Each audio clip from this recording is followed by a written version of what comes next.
que eu quero ver o rosto de vocês.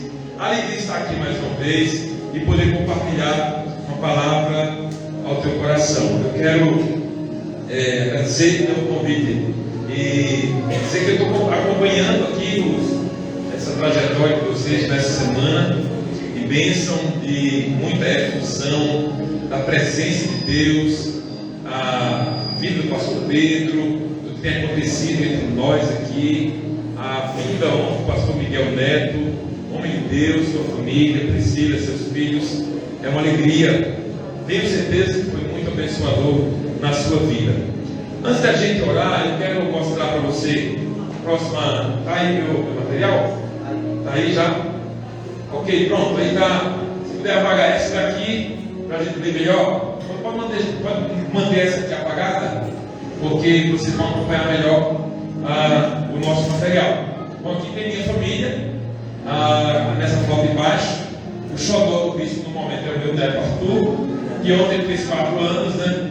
4 anos de muita alegria, e é um adorador na igreja, né? Uma bênção ele. E a foto de cima é a nossa última festa do Sim, que foi agora no dia 1 de dezembro, quando 53 novos queridos filhos se agregaram a nós, a nossa família da fé. É uma alegria ser pastor, e é uma alegria ser pastor da família Ressurreição. E nós temos também a alegria e um santo orgulho de termos plantado essa igreja aqui há 10 anos atrás, né? Acho que é isso para ele, Daniel. Há 10 anos atrás. Eu quero convidar você a ficar em pé por um pouco de tempo para ler comigo a palavra de Deus em Efésios 1, de 11 a 14. Nós vamos refletir nela. Efésios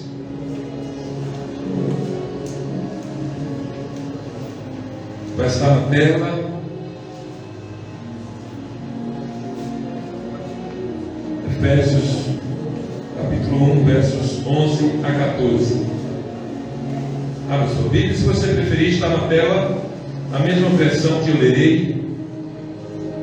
Diz assim a palavra de Deus: nele, em Jesus, fomos também escolhidos. Diga assim: eu fui escolhido. Eu fui escolhido. Olha, não sei se você lembra, mas Jesus, quando falou a parábola da videira, ele disse assim: não fostes vós que escolhestes a mim, mas eu vos escolhi a vós, para que vades e deis fruto. Então diga mais uma vez: eu fui escolhido. Eu fui escolhido. Muito bem. Tendo sido predestinados conforme o plano daquele que faz todas as coisas segundo o propósito da sua vontade, a fim de que nós, os que primeiro esperamos em Cristo, sejamos para o louvor da sua glória. Diga assim: eu fui escolhido, para o louvor da glória de Deus. Tudo junto agora? Eu fui escolhido para o louvor da glória de Deus. Glória a Deus.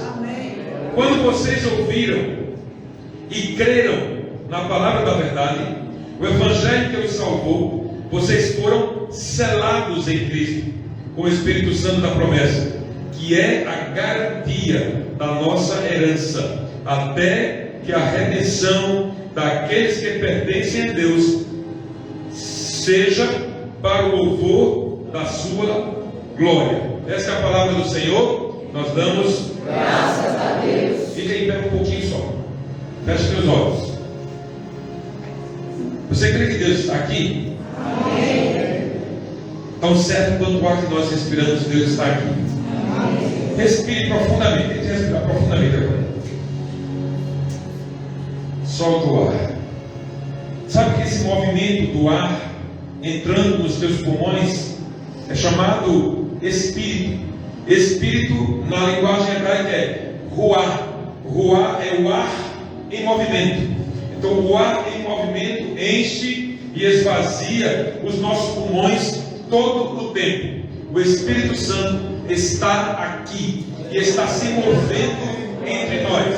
E você tenha uma certeza, assim como você precisa do ar para encher e esvaziar os seus pulmões, para lhe possibilitar a vida espiritual da mesma forma, você necessita do Espírito de Deus para viver. E Ele está aqui. Amém, queridos? Pai, nós queremos te chamar, queremos te invocar, queremos te convidar para estar conosco agora. Que essa palavra, Senhor, possa abençoar, que ela seja um movimento do Espírito entre nós, no meio de nós, trazendo transformação, trazendo, ó Deus, uma chave, trazendo uma perspectiva nova, trazendo um olhar novo, trazendo algo novo, para que a tua presença em nós faça a diferença que nós necessitamos. Espírito de Deus, nós sabemos que tu estás aqui e nós não queremos ser negligentes, nós queremos te ouvir. Por favor, fala em nome de Jesus. Vem, Espírito Santo, e fala a cada um dos teus filhos e filhas aqui, em nome de Jesus. Amém. Você pode sentar. Uma virada na sua vida. O que é esse tempo de virada na semana? Que a gente ainda não ouviu. Virada, semana da virada. É um fenômeno do Brasil inteiro. Brasil inteiro. Grandes igrejas que têm levado essa forma de pregar o evangelho contemporânea e de chegar no final do ano e olhar para o novo ano que se aproxima como mais uma estação da vida. Você pega um trem, você pega um metrô e ele para de estação em estação, mas o seu destino é um ponto que você definiu previamente. Deus definiu para você um destino final perto dele. E para que nós cheguemos nesse destino final perto de Deus, e ele disse: eu irei e vos prepararei um lugar para que onde eu esteja, vocês estejam também. Nós precisamos vencer as estações da vida. E nas estações da vida nós encontramos coisas boas e coisas difíceis, coisas leves e coisas pesadas. Assim é a vida. Nenhum de nós tem uma vida linear. Nenhum de nós pode dizer com certeza que 2023 vai ser um ano perfeito. Nenhum de nós. Nós vamos enfrentar situações e situações.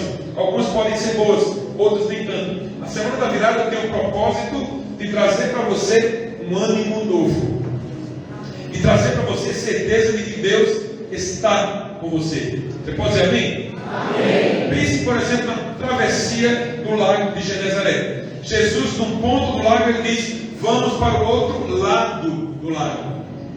Então a ideia de Jesus era chegar do outro lado do mar, do mar ou do lago.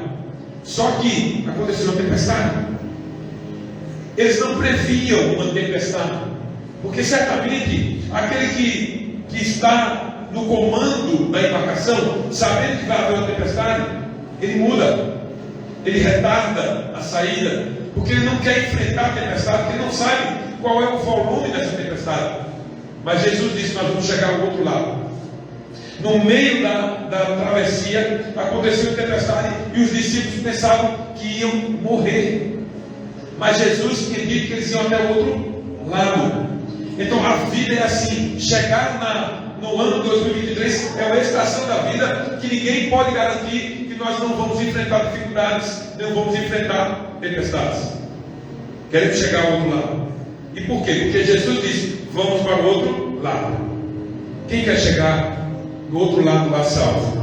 Eu quero chegar salvo. Eu quero chegar a 31 de dezembro de 2023 e dizer: glória a Deus, graças a Deus, Deus me trouxe até aqui. Eu vivi alguns momentos difíceis, mas Deus me trouxe até aqui. Assim como foi com esse ano. Então esse tempo da virada é a ideia de chegar do outro lado. Como chegar lá? Essa é a resposta que todos nós queremos ter. Como é que eu chego lá? O que é que eu tenho que fazer para chegar lá? Será que tudo depende de Deus? Será que Deus vai fazer tudo no meu lugar? Será que eu posso me deitar e esperar que Deus faça tudo? Não, não é bem assim. Na verdade, em muitas ocasiões nas Escrituras, a Bíblia diz para a gente se esforçar, para a gente se empenhar, para a gente intensificar as nossas intenções. Então, para dar uma virada na sua vida, a primeira coisa que eu trago para você e para mim hoje é: descubra o seu interesse número 1. O que é que move você? O que é que agita você? O que é que faz você acordar cedo? O que é que faz você ir dormir tarde? O que é que faz você passar horas estudando, por exemplo? O que é que faz você ficar pensando em como resolver as dificuldades que aparecem? É isso que move você. Esse é o seu interesse número 1. O problema é que muitos de nós têm interesses que estão desalinhados de Deus. Porque interesses nós temos, todos nós temos interesses. Alguns se interessam em ganhar dinheiro, outros se interessam em ser sarados, em ter um corpo bonito, outros se interessam apenas por algum entretenimento, outros se interessam, enfim, nos interessamos por muitas coisas. O problema é quando há um desalinho daquilo pelo qual Deus se interessa. O que é que move você a cada manhã? Pelo que você está disposto a dormir tarde e acordar cedo. Esse é o teu interesse número 1. E todos nós precisamos descobrir quais são, ou qual é o nosso principal interesse. Qual é a coisa que move a gente. É preciso descobrir isso. Porque é isso que move a nossa vida.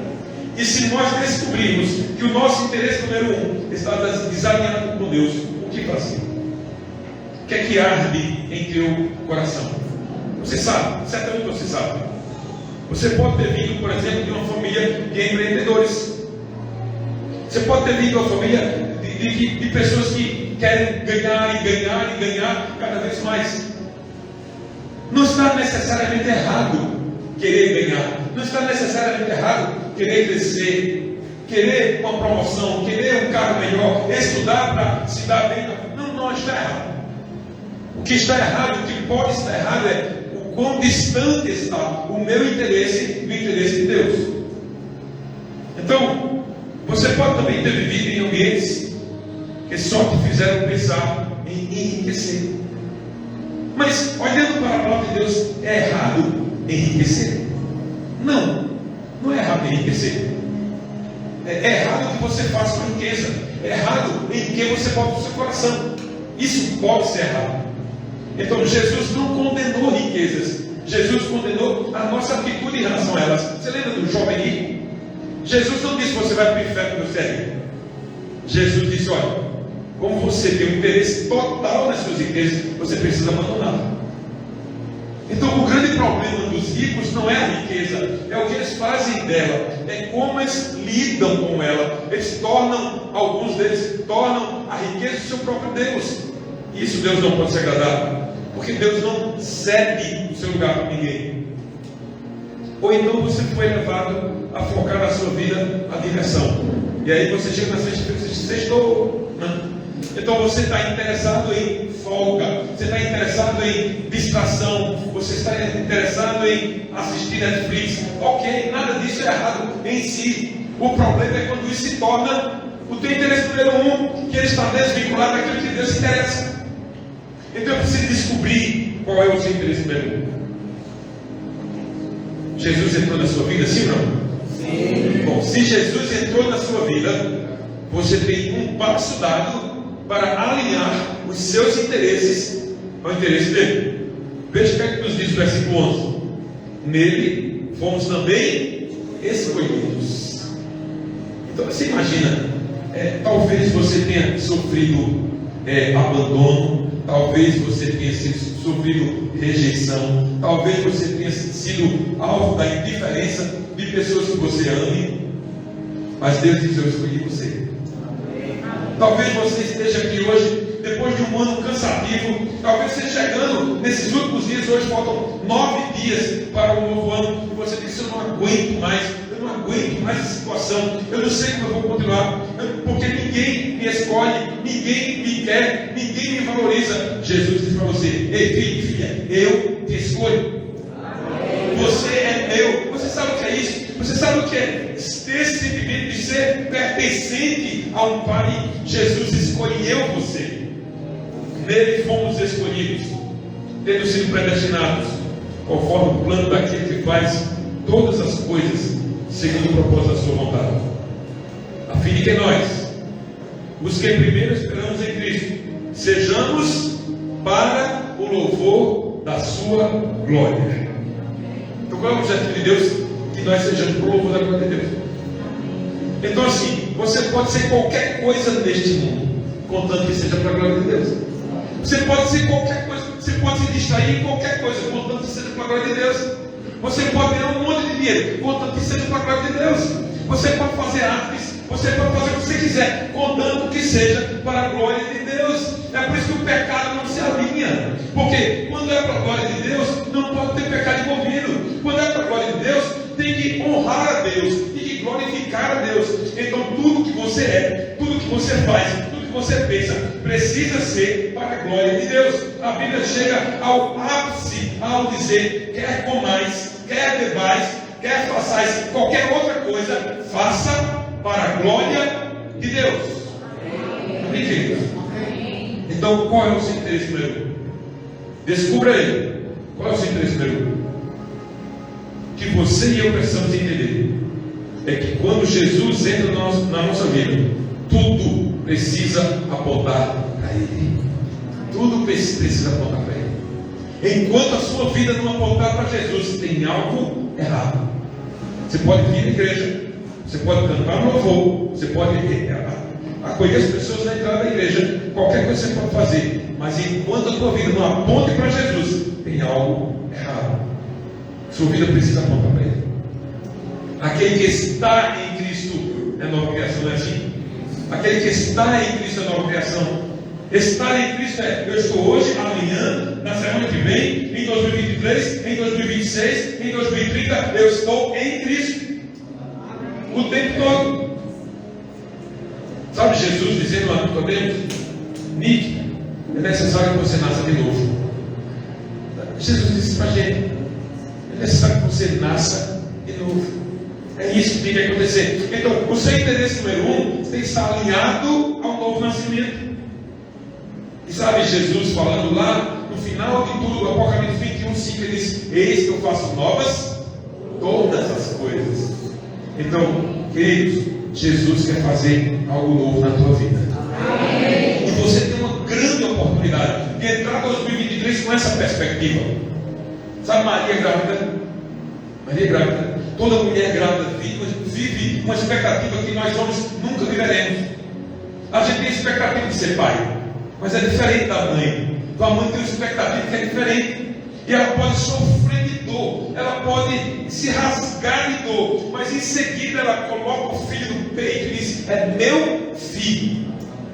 Essa expectativa, você vai entrar em 2023 sabendo assim: eu fui escolhido por Deus, e por isso eu preciso alinhar o meu interesse número 1 àquilo que é o interesse de Deus. Você pode dizer amém? Amém. Eu acredito, veja só, C.S. Lewis, um autor anglicano, já falecido, no século passado, ele disse assim: eu acredito no cristianismo, tanto quanto acredito que o sol nasceu, não apenas porque eu vejo o sol, mas porque através dele eu vejo tudo ao meu redor. Você entendeu? Entendeu isso? Então assim, eu olho para o sol, que beleza, o sol é lindo, beleza. Só que não é só porque eu estou vendo ele, é porque eu vejo tudo ao meu redor, por ele. Quando escurece, a gente não vê as coisas. Então, o cristianismo é assim, a palavra de Deus para nós é assim: por ela, pela palavra de Deus, pela mensagem do Evangelho, eu vejo todas as coisas. Então, eu preciso alinhar todos os meus interesses, e especialmente o interesse número 1, aquilo que é a palavra de Deus, porque é pela palavra de Deus que eu vejo todas as coisas. Então, descubra o seu interesse número 1. Segundo, defina seus direcionamentos. Para onde você está indo? O que é que você quer? Quais são os seus planos? Você tem planos? Sim ou não? Eu tenho planos. Então a gente tem, todos nós temos planos. E a gente tem planos e às vezes, Deus, isso está muito grande. Olha, é o seguinte, gente, sonhar é de graça, né? A gente não paga nada para sonhar. Por que sonhar baixo? Sonhar alto. Vamos sonhar alto. Bom, a nossa igreja lá em Vitória, nós temos 120 poltronas. Então, para ser uma virada, a gente colocou mais 70 cadeiras, 190 pessoas. Vamos construir um prédio que temos 470 poltronas. Vai caber mais de 500 cadeiras. A gente tem esse povo aí voltar? Não, mas tem fé. Que a gente vai encher esse lugar. E dentro de alguns anos a gente vai ter 4 cursos, significa dizer 2.000 pessoas. Não sei quando exatamente será, eu faço minhas contas, mas eu sei que Deus vai fazer. Por quê? Porque a gente está crendo que os direcionamentos que Deus está nos dando estão nos levando nessa direção. Tem dinheiro? Não. Onde é que está o dinheiro? No bolso dos irmãos. Onde é que vai estar o dinheiro? Não vem do governo, não vem das ONGs, não vem de lugar nenhum. Vem de onde? E nós, Jesus. Deus vai fazer acontecer. Eu creio nisso. Então é preciso definir direcionamento. Direcionar é a ação e dar direção.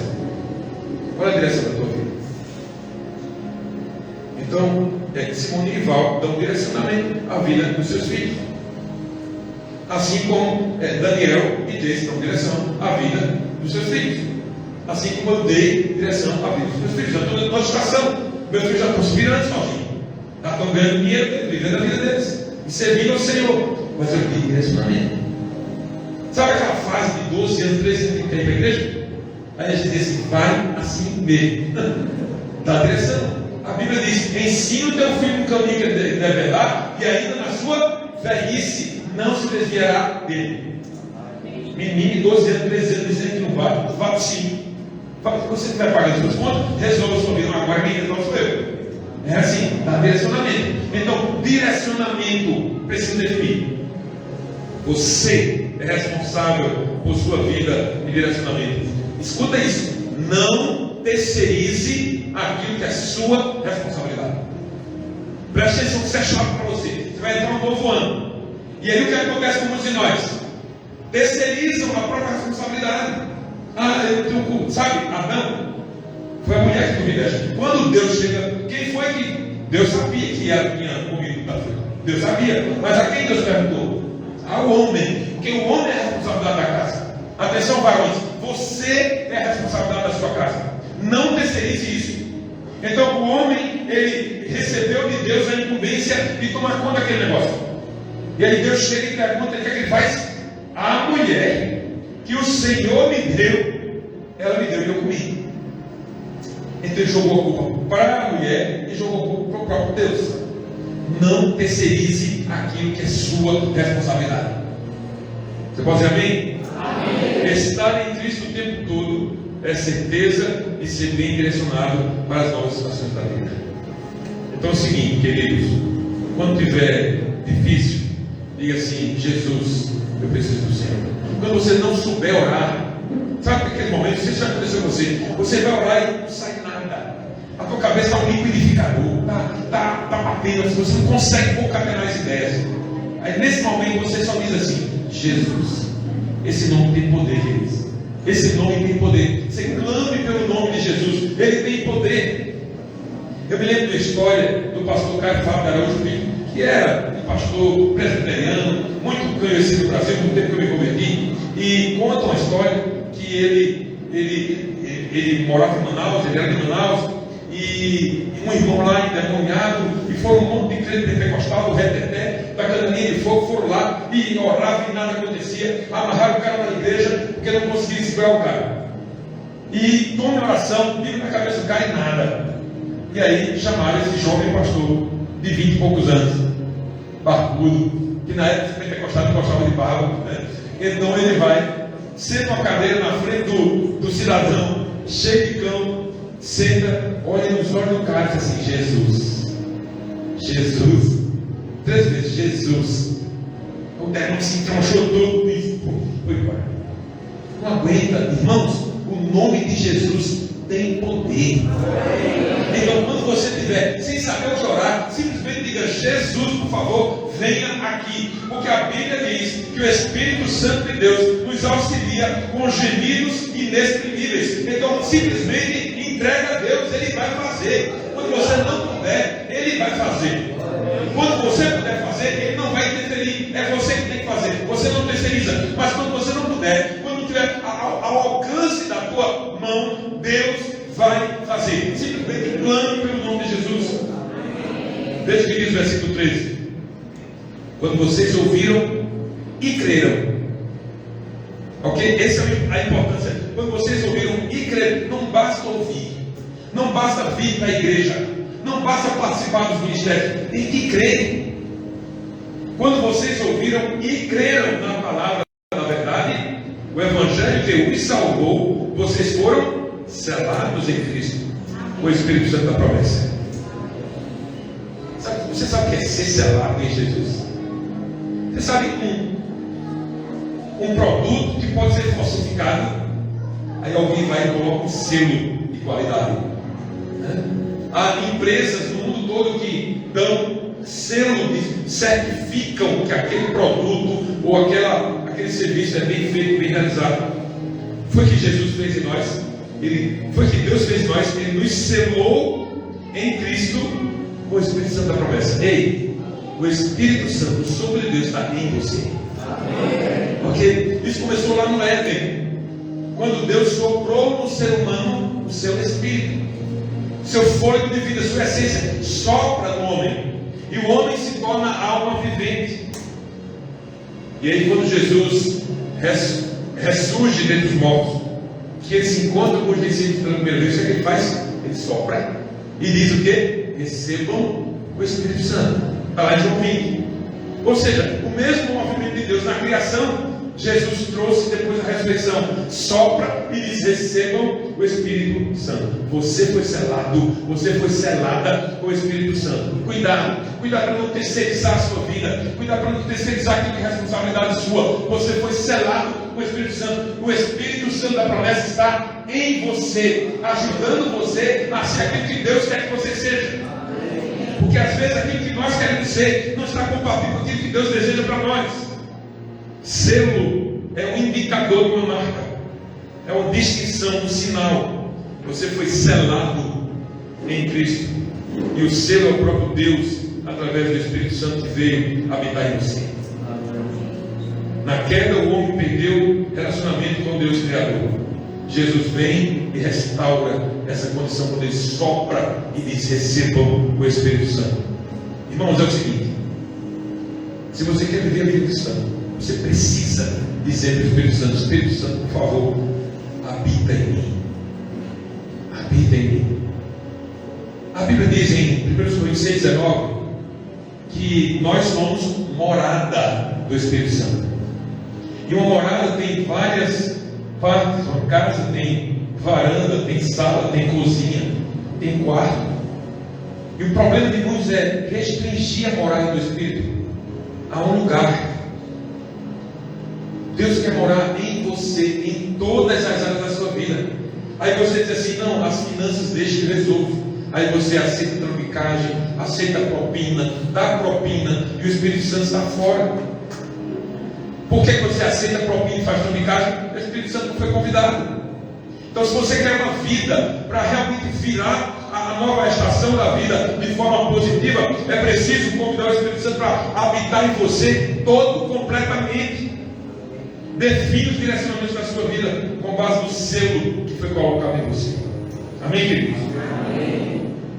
Amém. Terceiro, envolva as pessoas que você ama. É preciso colocar as pessoas que a gente ama, certo? E isso começa na oração. Quem é que você ama?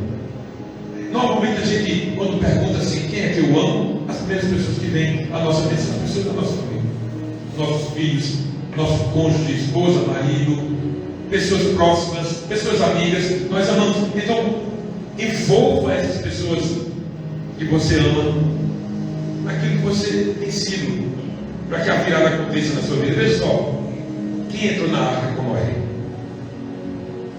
Quem entrou na arca com Noé? Apenas a família dele, ninguém mais. Você sabe quanto tempo, escuta isso, sabe quanto tempo passou para Moisés, ou melhor, para Noé construir a arca? Alguém lembra? 120 anos. Agora, alguém lembra quanto tempo ele passou usando a arca? 6 meses. 6 meses, 40 dias, 49 foi a chuva. Mas aí a água foi baixando. 180 dias depois, deixou a arca se levar para nada. Mas quem estava com ele os 120 anos? Microfone, acho que falhou aqui. Me ajudem aí. Quem estava com Jesus, ou quem estava com Noé nos 120 anos? A família. Quem entra na arca? A família. Quem é que você deve trazer para os seus planos e sonhos? A família. É a família que está ali, que está junto, que pega pesado, que sofre junto, que chora junto, que intercedem junto. Veja José. José foi vendido pelos irmãos, não foi? Às vezes a gente sofre com algumas coisas que acontecem no meio da família da gente. Pode acontecer? Pode. Aconteceu com José. José tinha os sonhos. E os sonhos de José sempre mostravam que ele era maior do que os irmãos. E isso irritou os irmãos, ao ponto de eles vendê-lo. Venderam José como escravo. E disseram ao pai que José tinha morrido. José tinha a faca e o queijo na mão para se vingar deles, lembra? José se tornou o segundo homem do Egito. E aí os irmãos chegam lá para fazer umas compras, para levar alguma comida para Canaã que estava em fome. E José reconheceu eles. Só que eles não reconheceram José. Por quê? Aquilo já aconteceu há 17 anos atrás. José era um menino quando foi vendido. Agora José era um homem, todo pintado como os egípcios, vestido como os egípcios, falando a língua egípcia. Ele não foi reconhecido pelos irmãos, mas José reconheceu. Até que em dado momento José se dá a conhecer. Ele tinha tudo para se vingar, mas não foi isso que ele fez. José trouxe os seus irmãos para a virada dele. Ei, queridos, se você quer uma virada, é preciso envolver as pessoas que você ama.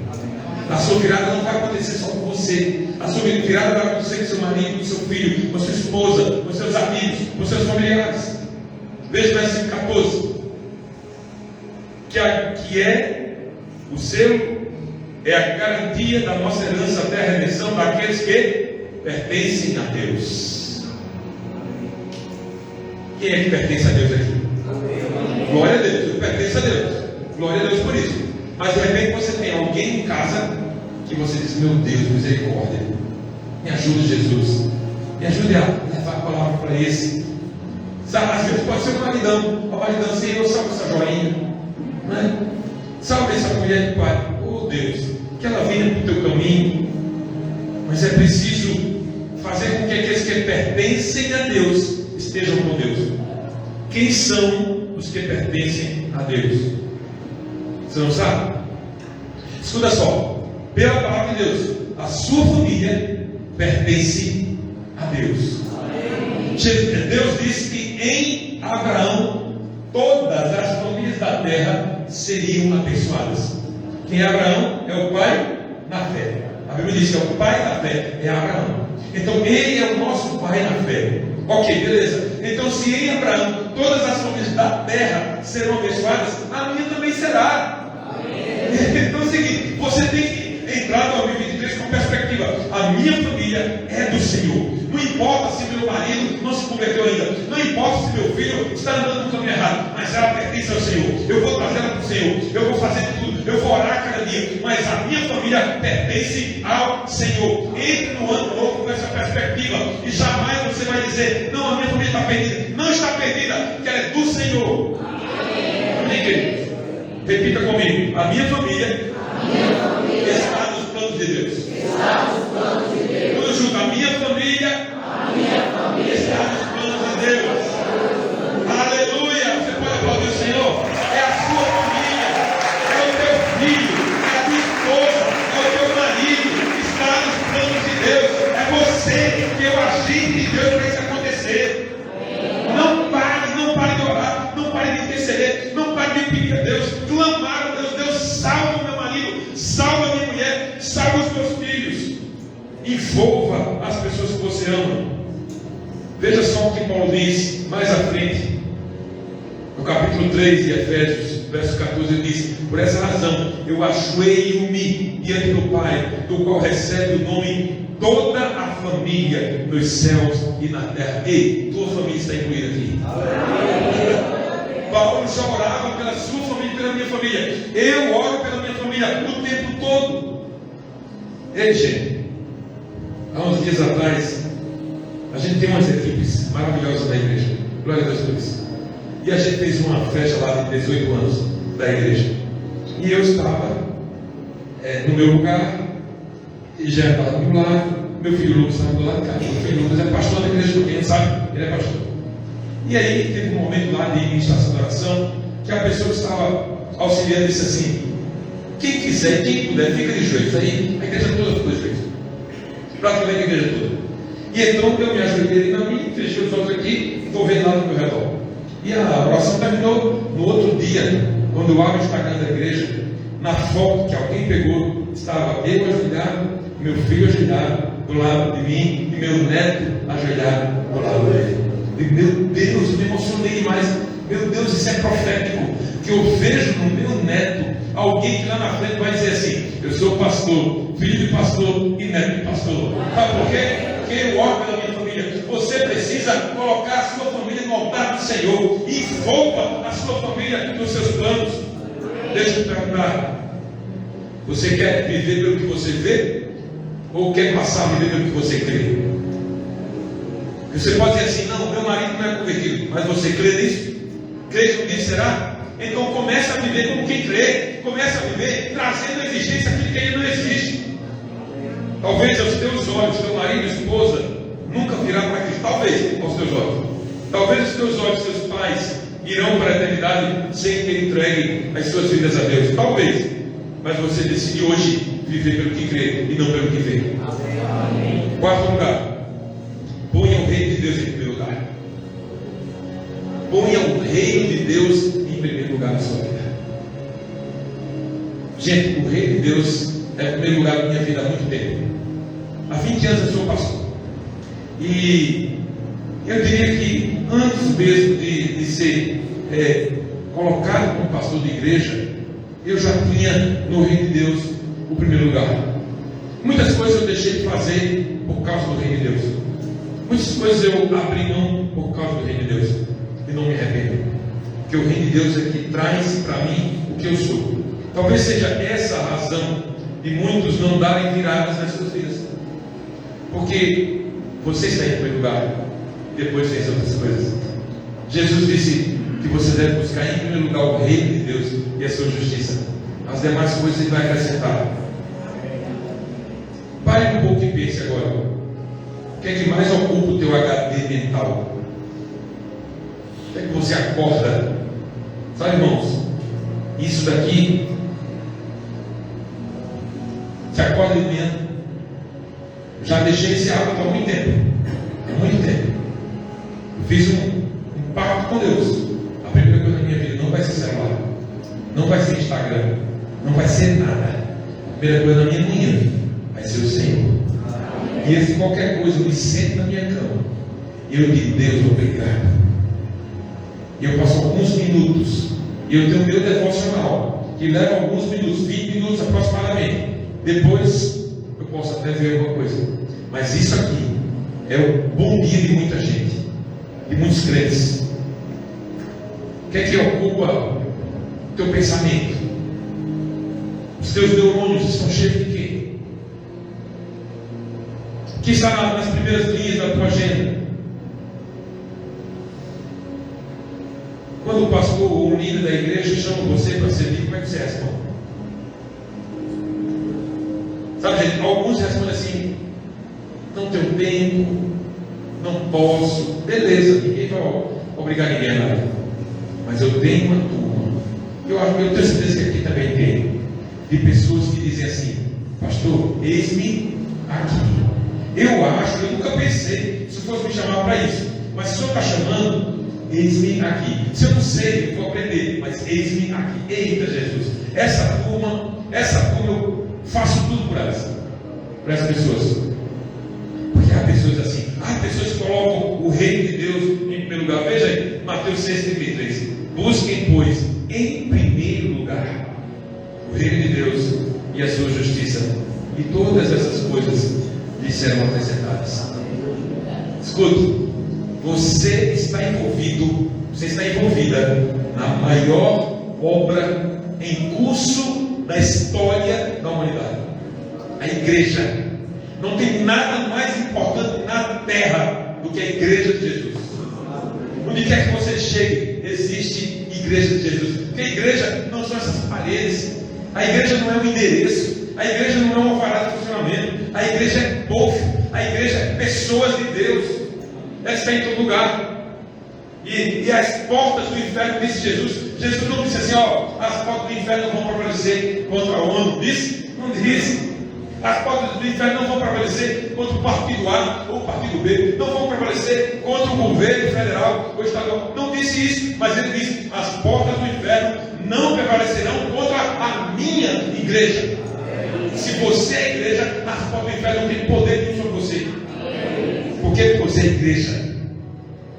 Daí que esse lance de querer viver uma vida cristã fora da igreja está totalmente contrário àquilo que a palavra de Deus ensina.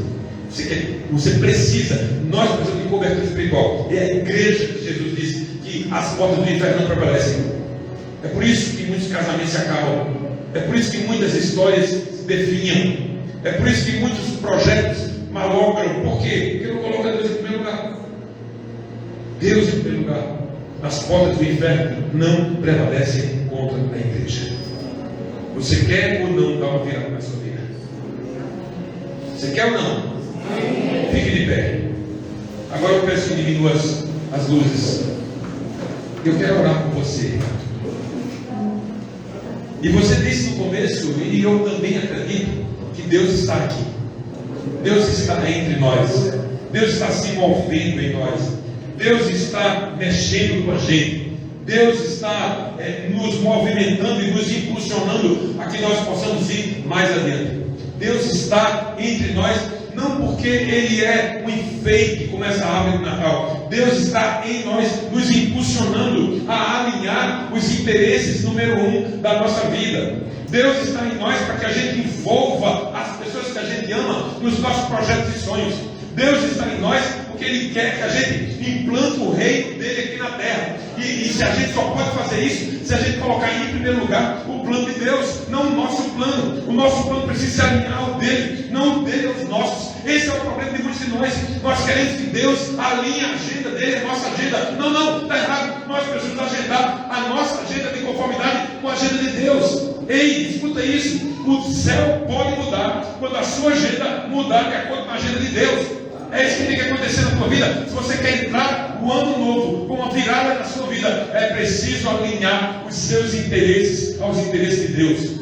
Amém. E a melhor forma que eu descobri de fazer isso acontecer na minha vida foi colocar o reino de Deus acima de tudo. Acima de tudo. Irmãos, não há prazer igual. Eu tive grandes momentos na minha vida familiar. Formar os meus filhos com uma profissão foi um grande momento. Celebrar o casamento deles para mim foi outro grande e raro momento de um homem, de um pai. E depois ordenar o meu filho Lucas ao Evangelho do Ministério da Palavra. Sabe por quê, irmãos? Porque eu coloquei na minha vida em primeiro lugar o reino de Deus. Então, se você quer uma virada na sua vida, você precisa fazer isso. Feche seus olhos. Quero orar por você. Crendo que Deus está aqui, ouvindo a tua oração, querendo andar com